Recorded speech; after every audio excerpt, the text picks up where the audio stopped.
Ça, c'est un vrai sujet de société pour le coup. Et moi qui suis une défenseuse des personnes qui sont victimes de violences, les personnes par exemple qui ont subi des viols voient très rarement la personne qui les a violées, elle est en prison. Donc ça, c'est un sujet de société réel. Mais pour autant, là, il y a eu 10 ans d'enquête sur les faits.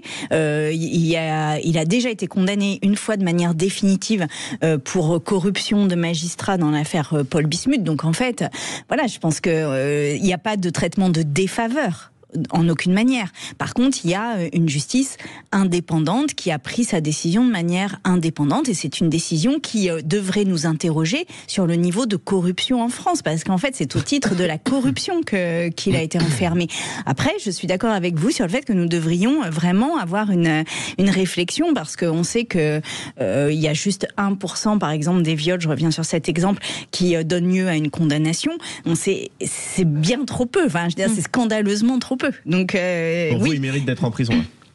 Ah ben oui, mais c'est pas à moi de dire il mérite ou il mérite pas. C'est un juge qui a estimé qu'il méritait. Moi, je suis pas juge à la place du juge et je veux pas refaire le jugement. Par contre, une des choses, c'est qu'il bénéficie d'une empathie dont tout le monde ne bénéficie pas. Etc. Ce matin, c'était un peu too much, surtout pour des gens qui sont les premiers à dire il faut emprisonner la racaille, le Karcher. Un documentaire Netflix aussi.